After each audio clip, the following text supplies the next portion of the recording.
ओम शांति 15 जुलाई 2026 प्रातः मुरली बाबा कहउछंती मिठे बच्चे जोग बल द्वारा ही आत्मारू कलंक छाड़िब सेथिपाई जोगरे केबे भी अवहेला कर नाही। जोग बल द्वारा ही आत्मारू कलंक छाड़िब सेथिपाई जोगरे केबे भी अवहेला कर नाही। प्रश्न बाबा पिला मानकु बेहद्र संपत्ति नेबा पाई केउ उपाय बताइछंती जेउथिरे माया चतुर्दिगरु विघ्न पकाउछि। बाबा पिला मानकु बेहद्र संपत्ति नेबा पाई केउ उपाय बताइछंती जेउथिरे माया चतुर्दिगरु विघ्न पकाउछि। उत्तर बाबा उपाय बताइछंती पिला माने तुमे ब्रह्मा कुमार कुमारी माने जणे पितांकर संतान परस्पर भाई भौणी अट। तुमे क्रिमिनाल असल्ट करि परिबो नाही। भाई भौणी विकारर बशवर्ती होई परिबे नाही। तुमको शिव बाबांक मतरे चाली बेहद्र वर्षा नेबाकू हेबो किंतु माया किछि कम नुही। एथिरे ही चारिपटु विघ्न पकाउछि। आमे भाई भौणी अटु जणे पितांक ठारू संपत्ति नेउछु एकथा भूली जाउछंती। गीत तुम्हे पाके हमने ओम शांति गीतर गोटिए अक्षर ही यथेष्ट अटे। पिला माने जानिछंती बेहद्र बाबांक ठारू बेहद्र वर्षा बा संपत्ति मिलुछि एवं कल्प कल्प मिलुछि। एकथा मध्य पिला माने जानिछंती जे बेहद्र वर्षा वास्तवरे भारत को मिलिथिला एबे ताहा नाही पुणी थरे मिलुछि। देखुछ एबे तो स्वर्गर वर्षा नाही रावण द्वारा नरकर अभिशाप मिलुछि। अभिशाप द्वारा मनुष्य दुखी होइथांती बर अर्थात वर्षा द्वारा सुखी होइथांती। एबे ब्राह्मण पिला माने जानिछंती से हेउछंती बेहद्र निराकार पिता एवं प्रजापिता ब्रह्मा हेउछंती बेहद्र साकार पिता। प्रजापिता ब्रह्मांक बिना बेहद्र साकार पिता केही होई परिबे नाही। जदिउ गांधी को बापूजी कहूथिले किंतु कायदा अनुसार सारा मनुष्य सृष्टिर तो से बापूजी होई परिबे नाही। सारा निराकारी विश्वर बापूजी हेले शिव। एबे तुमे संतान माने जानुछ आमे शिव बाबांकर होइछु। शिव बाबा आसी वर्षा देबा पाई आमको निजर करिछंती। मधुबन काहींकी आसुछंती शिव बाबांक सहित मिसिबा पाई किंतु से निराकार अटंती केवल शिव बाबा कहिबा द्वारा बुझी परिबे नाही। सेथि पाई बाप दादा कुहा जाउछि। शिव बाबा एवं ब्रह्मा दादा दादांकर नाम अलगा बाबांकर नाम मध्य अलगा।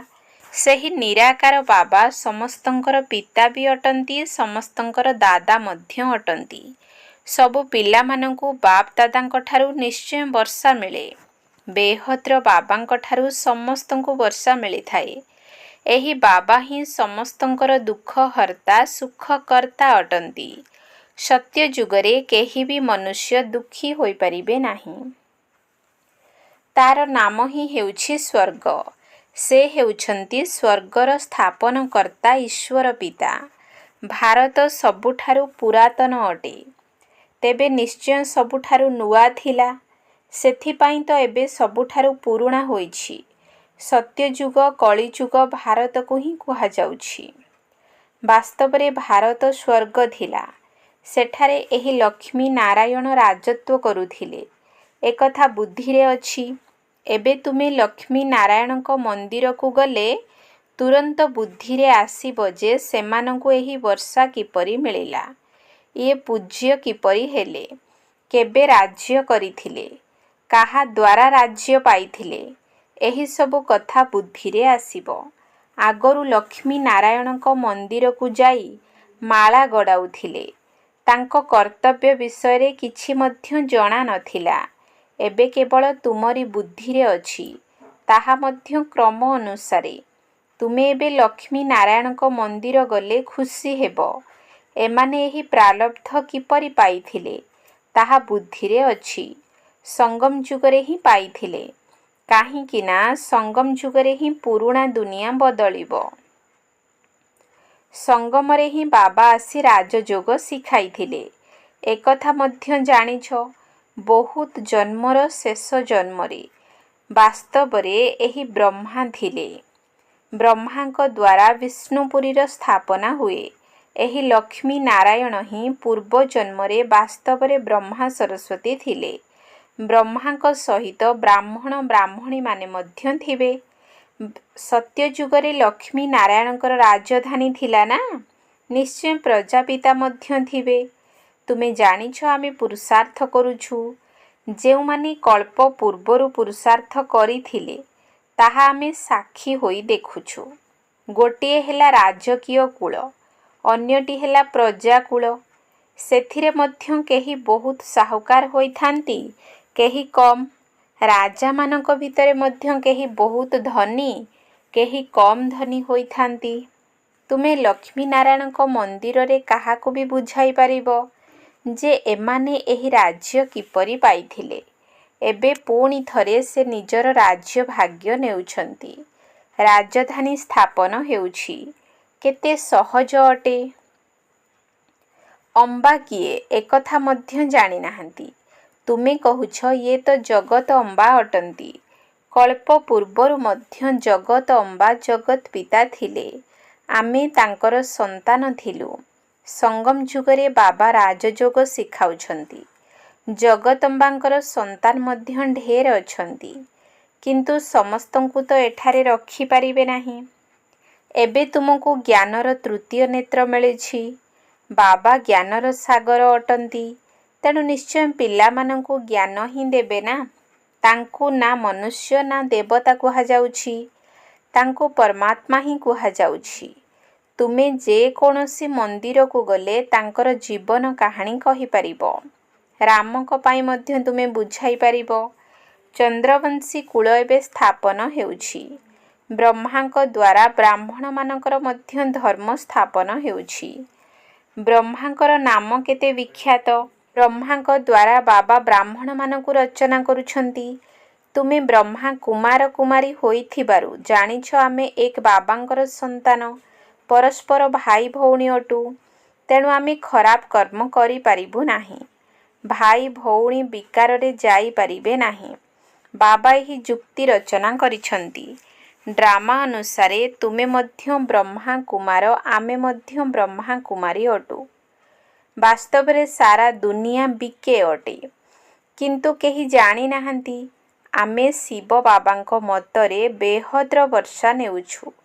ମାୟା ମଧ୍ୟ କମ୍ ନୁହେଁ, ଚତୁର୍ଦିଗରୁ ବିଘ୍ନ ପକାଉଛି। ଆମେ ଭାଇ ଭଉଣୀ ଅଟୁ। ଏକମାତ୍ର ବାବାଙ୍କ ଠାରୁ ବର୍ଷା ନେଉଛୁ। ଏକଥା ଭୁଲି ଯାଉଛନ୍ତି। ଏକଥା ତ ଭଲ ଭାବରେ ବୁଝୁଛ ଯେ ସତ୍ୟଯୁଗରେ ଏକ ହିଁ ଧର୍ମ ରହିବ। ବାକି ସବୁ ଧର୍ମ ସମାପ୍ତ ହୋଇଯିବ। ଏକଥା ମଧ୍ୟ ପିଲାମାନେ ଜାଣିଛନ୍ତି। ଏହା କୌଣସି ନୂଆ କଥା ନୁହେଁ। ପ୍ରତ୍ୟେକ 5000 ବର୍ଷ ପରେ ଏହି ଚକ୍ର ଘୂରେ। ଏହାର ତିଥି ତାରିଖ ମଧ୍ୟ ଲେଖାଯାଇଛି। ଏକଥା ମଧ୍ୟ ବୁଦ୍ଧିରେ ରହିବା ଦରକାର। ଆମେ ଶିବ ବାବାଙ୍କ ଠାରୁ ଏହି ଯୁକ୍ତିରେ ବର୍ଷା ନେଇଥାଉ। ଲକ୍ଷ୍ୟ ତ ମିଳିଛି ନା।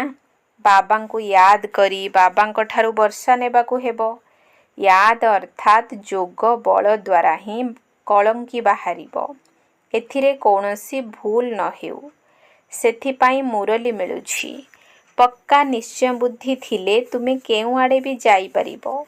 ଧରିନିଅ ମୁରଲି ମିଳୁନାହିଁ, ତେବେ ବି ବୁଦ୍ଧିରେ ତ ଅଛି ନା ଆମେ ବାବାଙ୍କର ହୋଇଯାଇଛୁ। ବାବା ବୁଝାଉଛନ୍ତି ତୁମର ଆତ୍ମା ତମୋ ପ୍ରଧାନ ହୋଇଯାଇଛି। ଏବେ ତୁମେ ବାବାଙ୍କୁ ୟାଦ କଲେ ତମୋ ପ୍ରଧାନରୁ ସତୋ ପ୍ରଧାନ ହୋଇଯିବ। ଏହି ମହାମନ୍ତ୍ର ଏକମାତ୍ର ବାବା ହିଁ ବତାଉଛନ୍ତି, ଆଉ କେହି ବତାଇ ପାରିବେ ନାହିଁ। ବାବା ହିଁ କହୁଛନ୍ତି ମିଠା ମିଠା ପିଲାମାନେ, ୟାଦର ବଳ ଦ୍ୱାରା ହିଁ ତୁମକୁ ତମୋ ପ୍ରଧାନରୁ ସତୋ ପ୍ରଧାନ ହେବାକୁ ପଡ଼ିବ। ଏହି ବାକ୍ୟ ରହିଛି, କିନ୍ତୁ କାହାରି ବୁଦ୍ଧିରେ ଆସୁନାହିଁ। ଏବେ ତୁମେ ବୁଝୁଛ ଯେ ବାସ୍ତବରେ କଳ୍ପ ପୂର୍ବରୁ ମଧ୍ୟ ବାବା ଏହି ବାକ୍ୟ କହିଥିଲେ। ଯେ ଦେହର ସବୁ ଧର୍ମକୁ ଛାଡ଼ି ନିଜକୁ ଆତ୍ମା ମନେକର। ଏସବୁ ଦେହର ଧର୍ମ ଅଟେ ନା। ସମସ୍ତଙ୍କର ପିତା ଜଣେ ହିଁ ଅଟନ୍ତି।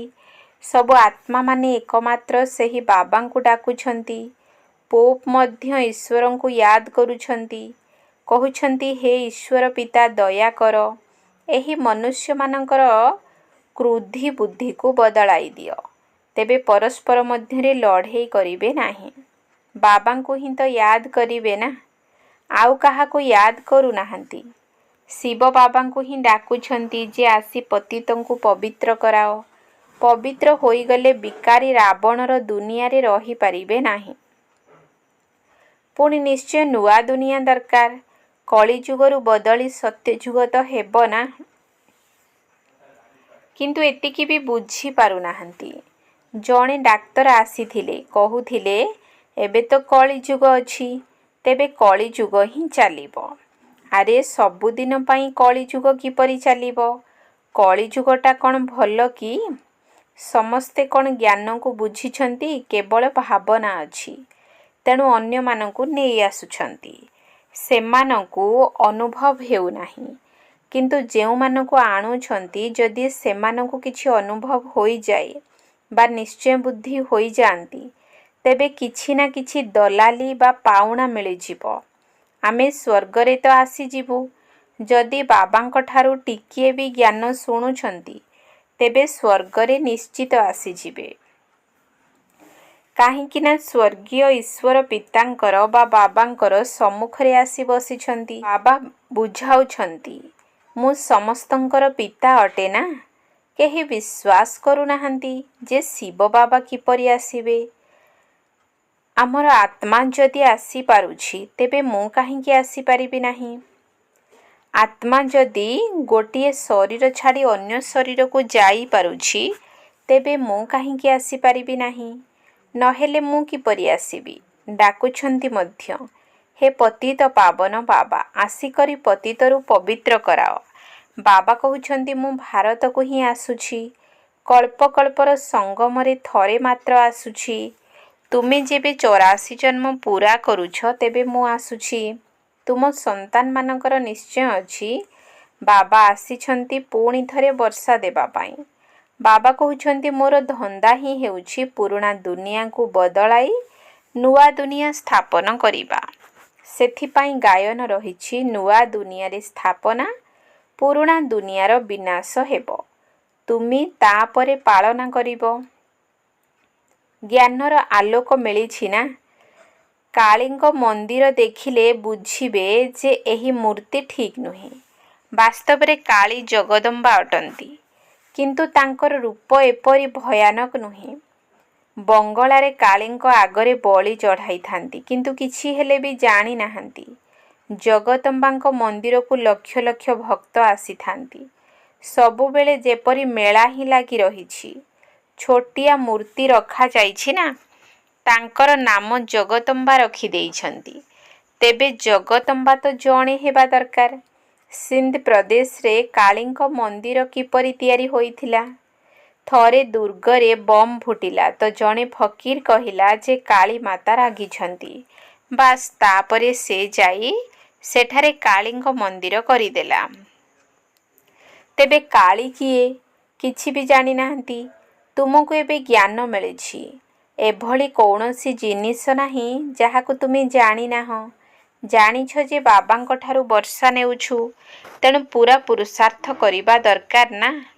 ପ୍ରଥମ ନମ୍ବରର ଦୁଃଖ ସେବେ ଆରମ୍ଭ ହୋଇଥାଏ ଯେବେ କୁମାର କୁମାରୀ ବିବାହ କରିଥାନ୍ତି। ତୁମକୁ ତ କେବେ ବିବାହ କରିବାର ଖିଆଲ ବି ଆସିବା ଉଚିତ ନୁହେଁ। ଏବେ ବାବା କହୁଛନ୍ତି, ଏହି ରାବଣ ରାଜ୍ୟ ସମାପ୍ତ ହୋଇଯିବ। ଏହା ହେଲା ବିକାରୀ ଗୃହସ୍ଥ ବ୍ୟବହାର। ଦେବୀ ଦେବତାମାନଙ୍କ ପାଇଁ ଗୀତ ଗାଉଛନ୍ତି। ଏକଥା କାହାକୁ ଜଣା ନାହିଁ କି ଏହି ଦେବୀ ଦେବତାମାନଙ୍କୁ କିଏ ନିର୍ବିକାରୀ କରାଇଛନ୍ତି। ସତ୍ୟଯୁଗ ହେଲା ସମ୍ପୂର୍ଣ୍ଣ ନିର୍ବିକାରୀ ଦୁନିଆ। ଶାସ୍ତ୍ରରେ ପୁଣି ଦେଖାଇ ଦେଇଛନ୍ତି ଯେ ସେଠାରେ ମଧ୍ୟ ବିକାର ଥିଲା। କିନ୍ତୁ ତାହା ତ ହେଉଛି ନିର୍ବିକାରୀ ଦୁନିଆ। ବିକାରୀ ଦୁନିଆ ଏବଂ ନିର୍ବିକାରୀ ଦୁନିଆ ମଧ୍ୟରେ କେତେ ଫରକ ରହିଛି, ଏହି କଥା ଆଉ କାହାରି ବୁଦ୍ଧିରେ ନାହିଁ। ତୁମେ ଜାଣିଛ ଯେ ଏହି ଲକ୍ଷ୍ମୀ ନାରାୟଣଙ୍କ ରାଜ୍ୟ ଥିବା ସମୟରେ କେତେ କମ୍ ମନୁଷ୍ୟ ଥିଲେ। ଗୋଟିଏ ଧର୍ମ ହିଁ ଥିଲା, ପୁଣି ବୃଦ୍ଧି ହୋଇ ଚାଲିଲା। ପୁରା ଚକ୍ର ମଧ୍ୟ ଲଗାଇବାକୁ ପଡ଼ିବ। ତେବେ କୁହାଯିବ ପୁରା ପୃଥିବୀର ଚକ୍ର ଲଗାଇଲ। ସମୁଦ୍ରର ଚକ୍ର ତ ଲଗାଇ ପାରିବ ନାହିଁ। ସତ୍ୟଯୁଗରେ କମ୍ ଲୋକ ଥିବାରୁ କେତେ କମ୍ ଜାଗା ନେଉଛନ୍ତି। ଏବେ ମନୁଷ୍ୟ ସୃଷ୍ଟିର ସୀମା ସମାପ୍ତ ହେବାକୁ ଯାଉଛି। ଉପରେ ଯେଉଁ ଅଳ୍ପ ଆତ୍ମାମାନେ ରହିଛନ୍ତି ସେମାନେ ମଧ୍ୟ ଆସି ଚାଲିଛନ୍ତି। ମନୁଷ୍ୟ ବଢ଼ି ଚାଲିଛନ୍ତି। ଯେବେ ସେଠାରୁ ଆତ୍ମାମାନଙ୍କର ଆସିବା ଶେଷ ହୋଇଯିବ, ତୁମର କର୍ମାତୀତ ଅବସ୍ଥା ହୋଇଯିବ, ତାପରେ ଯାଇ ଆତ୍ମାମାନଙ୍କୁ ଶରୀର ଛାଡ଼ି ଯିବାକୁ ପଡ଼ିବ। ସେମାନେ ଆସିବେ ଏବଂ ତୁମକୁ ଯିବାକୁ ପଡ଼ିବ। ଅଳ୍ପ ଅଳ୍ପ ସଂଖ୍ୟାରେ ଆସି ଚାଲିଥାନ୍ତି। ଏହା ତ ବୁଝିବାର କଥା ନା। ଆମେ ପ୍ରଥମେ ଯାଇ ସେଠାରେ ରହିବୁ। ଆମେ ସେଠାରେ ଥିବା ସମୟରେ ଆଉ କେହି ରହିବା ଉଚିତ ନୁହେଁ। ଏସବୁ ବିସ୍ତାରର କଥା। ତଥାପି ମଧ୍ୟ ପିଲାମାନଙ୍କୁ ବାବା କହୁଛନ୍ତି, ଆଚ୍ଛା, ନିଜର ପ୍ରିୟ ପିତାଙ୍କୁ ୟାଦ କର। ବାବାଙ୍କୁ ୟାଦ କଲେ ତୁମର ଫାଇଦା ଅଛି। ଏହି ଇତିହାସ ଭୂଗୋଳ ତ ମନୁଷ୍ୟ ବହୁତ ପଢ଼ୁଛନ୍ତି। ବହୁତ ଦୂର ଦୂର ସ୍ଥାନକୁ ଯାଉଛନ୍ତି। ଚନ୍ଦ୍ରକୁ ମଧ୍ୟ ଯାଉଛନ୍ତି। ଏହା ହେଲା ବିଜ୍ଞାନର ଗର୍ବ।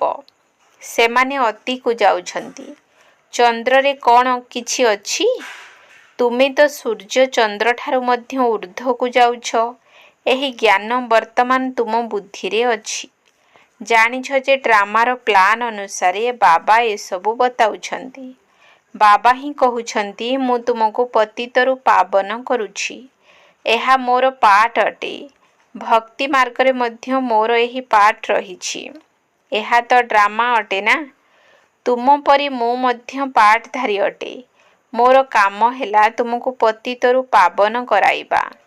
ଯିଏ କିଛି କରିଥାନ୍ତି ତାଙ୍କର ମହିମା ହୋଇଥାଏ ନା। ଏହି ଲକ୍ଷ୍ମୀ ନାରାୟଣଙ୍କର କେତେ ମହିମା ରହିଛି। କିନ୍ତୁ ତାଙ୍କୁ ଏହିପରି ଯୋଗ୍ୟ କିଏ କରାଇଲେ? ଇଏ ସୁଖଧାମର ମାଲିକ ଥିଲେ। ଏବେ ତ ଅନେକ ପ୍ରକାରର କେତେ ଦୁଃଖ ରହିଛି। ଆଜି କେହି ମଲା, ଝଗଡ଼ା ହେଲା। ଯଦିଓ କାହା ପାଖରେ ଲକ୍ଷେ କୋଟିଏ ପଦମ ଅଛି, କିନ୍ତୁ କୌଣସି ରୋଗ ଆଦି ହେଲେ କ'ଣ କରିବେ? ବିରଳାଙ୍କ ପାଖରେ କେତେ ପଇସା ଅଛି। ତାଙ୍କ ପାଖରେ ଏହି ଗୋଟିଏ ଜନ୍ମରେ ହିଁ ପଇସା ରହୁଛି। କିନ୍ତୁ ଏପରି କେହି ନାହାନ୍ତି ଯାହାଙ୍କର କୌଣସି ଦୁଃଖ ନାହିଁ। ସମସ୍ତଙ୍କର କୌଣସି ନା କୌଣସି ପ୍ରକାରର ଦୁଃଖ ରହିଛି। ଏବେ ତ ଏହି ଟଙ୍କା ପଇସା ଆଦି ସବୁ ମାଟିରେ ମିଶିଯିବ। ଆଚ୍ଛା, ମିଠା ମିଠା ଶିଖିଲ ଧେ ସନ୍ତାନମାନଙ୍କ ପ୍ରତି ମାତା ପିତା ବାପ ଦାଦାଙ୍କର ମଧୁର ସ୍ନେହ ସମ୍ପନ୍ନ ଶୁଭେଚ୍ଛା ଏବଂ ସୁପ୍ରଭାତ। ଆତ୍ମିକ ପିତାଙ୍କର ଆତ୍ମିକ ସନ୍ତାନମାନଙ୍କୁ ନମସ୍ତେ। ଆତ୍ମିକ ସନ୍ତାନମାନଙ୍କର ଆତ୍ମିକ ବାପ ଦାଦାଙ୍କୁ ନମସ୍ତେ ନମସ୍ତେ ନମସ୍ତେ। ସୁପ୍ରଭାତ। ଧାରଣା ପାଇଁ ମୁଖ୍ୟ ସାର। 1 ନମ୍ବର ପଏଣ୍ଟ। କର୍ମାତୀତ ଅବସ୍ଥାକୁ ପ୍ରାପ୍ତ କରି ଘରକୁ ଫେରିବାକୁ ହେବ। କିନ୍ତୁ ସେତେବେଳେ ଆମେ ଘରକୁ ଫେରିବା ଯେତେବେଳେ ଆତ୍ମାମାନଙ୍କର ଆସିବା ବନ୍ଦ ହେବ। ଏହି ବିସ୍ତାରକୁ ବୁଦ୍ଧିରେ ରଖି ଏକମାତ୍ର ବାବାଙ୍କୁ ସ୍ନେହରେ ୟାଦ କରିବାକୁ ହେବ। କର୍ମାତୀତ ଅବସ୍ଥାକୁ ପ୍ରାପ୍ତ କରି ଘରକୁ ଫେରିବାକୁ ହେବ। କିନ୍ତୁ ସେତେବେଳେ ଆମେ ଘରକୁ ଫେରିବା ଯେତେବେଳେ ଆତ୍ମାମାନଙ୍କର ଆସିବା ବନ୍ଦ ହେବ। ଏହି ବିସ୍ତାରକୁ ବୁଦ୍ଧିରେ ରଖି ଏକମାତ୍ର ବାବାଙ୍କୁ ସ୍ନେହରେ ୟାଦ କରିବାକୁ ହେବ। 2 ନମ୍ବର ପଏଣ୍ଟ। ଆମକୁ ଜ୍ଞାନର ଆଲୋକ ମିଳିଛି। ସେଥିପାଇଁ ନିଶ୍ଚୟ ବୁଦ୍ଧି ହୋଇ ବାବାଙ୍କଠାରୁ ପୂରା ସମ୍ପତ୍ତି ନେବାକୁ ହେବ। କେଉଁଠି ରହିଲେ ମଧ୍ୟ ୟାଦର ବଳ ଦ୍ୱାରା ଆତ୍ମାକୁ ତମୋ ପ୍ରଧାନରୁ ସତୋ ପ୍ରଧାନ କରିବାର ପୁରୁଷାର୍ଥ କରିବାକୁ ହେବ। ଆମକୁ ଜ୍ଞାନର ଆଲୋକ ମିଳିଛି। ସେଥିପାଇଁ ନିଶ୍ଚୟ ବୁଦ୍ଧି ହୋଇ ବାବାଙ୍କଠାରୁ ପୂରା ସମ୍ପତ୍ତି ନେବାକୁ ହେବ। କେଉଁଠି ରହିଲେ ମଧ୍ୟ ୟାଦର ବଳ ଦ୍ୱାରା ଆତ୍ମାକୁ ତମୋ ପ୍ରଧାନରୁ ସତୋ ପ୍ରଧାନ କରିବାର ପୁରୁଷାର୍ଥ କରିବାକୁ ହେବ। ବରଦାନ। ସ୍ୱମାନରେ ସ୍ଥିତ ରହି ବିଶ୍ୱ ଦ୍ୱାରା ସମ୍ମାନ ପ୍ରାପ୍ତ କରୁଥିବା ଦେହ ଅଭିମାନ ମୁକ୍ତ ଭବ। ସ୍ୱମାନରେ ସ୍ଥିତ ରହି ବିଶ୍ୱ ଦ୍ୱାରା ସମ୍ମାନ ପ୍ରାପ୍ତ କରୁଥିବା ଦେହ ଅଭିମାନ ମୁକ୍ତ ଭବ। ପାଠପଢ଼ାର ମୂଳ ଲକ୍ଷ୍ୟ ହେଲା ଦେହ ଅଭିମାନରୁ ମୁକ୍ତ ହୋଇ ଦେହୀ ଅଭିମାନୀ ହେବା। ତେବେ ଏହି ଦେହ ଅଭିମାନଠାରୁ ନିଆରା ଅର୍ଥାତ୍ ମୁକ୍ତ ହେବାର ବିଧି ହେଲା ସର୍ବଦା ସ୍ୱମାନରେ ସ୍ଥିତ ରହିବା। ସଙ୍ଗମ ଯୁଗର ଏବଂ ଭବିଷ୍ୟତର ଯେଉଁ ସବୁ ଅନେକ ଗୁଡ଼ିଏ ସ୍ୱମାନ ରହିଛି, ସେଥିରୁ କୌଣସି ଗୋଟିଏ ବି ସ୍ୱମାନରେ ସ୍ଥିତ ରହିବା ଦ୍ୱାରା ଦେହ ଅଭିମାନ ସମାପ୍ତ ହେବାକୁ ଲାଗିବ। ଯେଉଁମାନେ ସ୍ୱମାନରେ ସ୍ଥିତ ରହିଥାନ୍ତି, ସେମାନଙ୍କୁ ସ୍ୱତଃ ହିଁ ମାନ ପ୍ରାପ୍ତ ହୋଇଥାଏ। ସର୍ବଦା ସ୍ୱମାନରେ ସ୍ଥିତ ରହିବା ବାଲା ହିଁ ବିଶ୍ୱ ମହାରାଜନ ହୋଇଥାନ୍ତି ଏବଂ ବିଶ୍ୱ ସେମାନଙ୍କୁ ସମ୍ମାନ ଦେଇଥାଏ। ସ୍ଲୋଗାନ: ଯେପରି ସମୟ ସେହିପରି ନିଜକୁ ପରିବର୍ତ୍ତନ କରିନେବା, ଏହା ହିଁ ହେଉଛି ସହିଷ୍ଣୁତା ହେବା। ଯେପରି ସମୟ ସେହିପରି ନିଜକୁ ପରିବର୍ତ୍ତନ କରିନେବା, ଏହା ହିଁ ହେଉଛି ସହିଷ୍ଣୁତା ହେବା।